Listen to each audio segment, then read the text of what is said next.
Romanos 8. Portanto, agora, nenhuma condenação há para os que estão em Cristo Jesus, que não andam segundo a carne, mas segundo o Espírito. Porque a lei do Espírito de vida, em Cristo Jesus, me livrou da lei do pecado e da morte. Porquanto o que era impossível à lei, visto como estava enferma pela carne, Deus, enviando o seu Filho em semelhança da carne do pecado, pelo pecado condenou o pecado na carne, para que a justiça da lei se cumprisse em nós, que não andamos segundo a carne, mas segundo o Espírito. Porque os que são segundo a carne inclinam-se para as coisas da carne, mas os que são segundo o Espírito para as coisas do Espírito. Porque a inclinação da carne é morte, mas a inclinação do Espírito é vida e paz. Porquanto a inclinação da carne é inimizade contra Deus, pois não é sujeita à lei de Deus, nem em verdade o pode ser. Portanto, os que estão na carne não podem agradar a Deus. Vós, porém, não estáis na carne, mas no Espírito, se é que o Espírito de Deus habita em vós. Mas, se alguém não tem o Espírito de Cristo, esse tal não é dele. E se Cristo está em vós, o corpo, na verdade, está morto por causa do pecado, mas o Espírito vive por causa da justiça. E se o Espírito daquele que dentre os mortos ressuscitou a Jesus habita em vós, aquele que dentre os mortos ressuscitou a Cristo também vivificará os vossos corpos mortais pelo seu Espírito que em vós habita. De maneira que, irmãos, somos devedores, não à carne, para viver segundo a carne. Porque se viverdes segundo a carne, morrereis. Mas se pelo Espírito mortificardes as obras do corpo, vivereis. Porque todos os que são guiados pelo Espírito de Deus, esses são filhos de Deus. Porque não recebestes o espírito de escravidão, para outra vez estardes em temor, mas recebestes o espírito de adoção de filhos, pelo qual clamamos, Abba, Pai. O próprio Espírito testifica com o nosso espírito que somos filhos de Deus. E se nós somos filhos, somos logo herdeiros também, verdadeiramente herdeiros de Deus, e co-herdeiros de Cristo.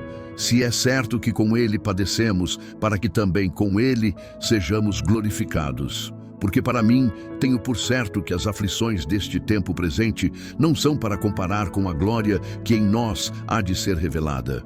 Porque a ardente expectação da criatura espera a manifestação dos filhos de Deus. Porque a criação ficou sujeita à vaidade, não por sua vontade, mas por causa do que a sujeitou, na esperança de que também a mesma criatura será libertada da servidão da corrupção, para a liberdade da glória dos filhos de Deus.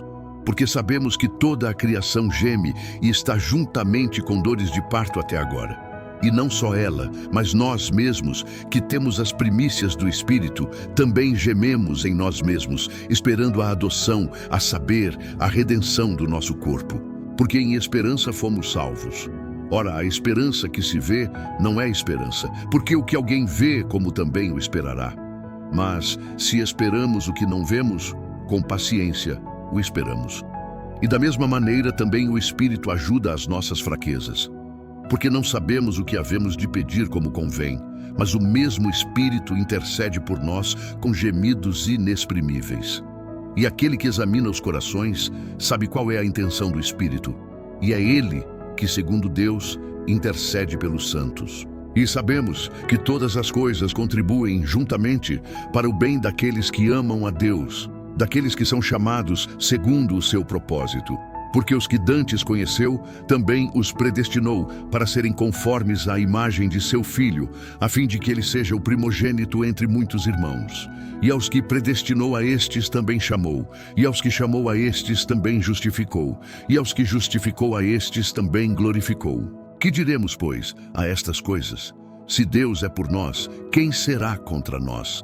Aquele que nem mesmo a seu próprio Filho poupou, antes o entregou por todos nós, como nos não dará também com ele todas as coisas?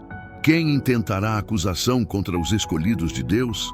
É Deus quem os justifica. Quem é que condena? Pois é Cristo quem morreu, ou antes quem ressuscitou dentre os mortos, o qual está à direita de Deus, e o que também intercede por nós. Quem nos separará do amor de Cristo?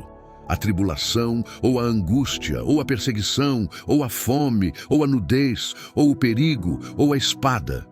Como está escrito, Por amor de ti, somos entregues à morte todo o dia. Somos reputados como ovelhas para o matadouro. Mas em todas estas coisas somos mais do que vencedores, por aquele que nos amou.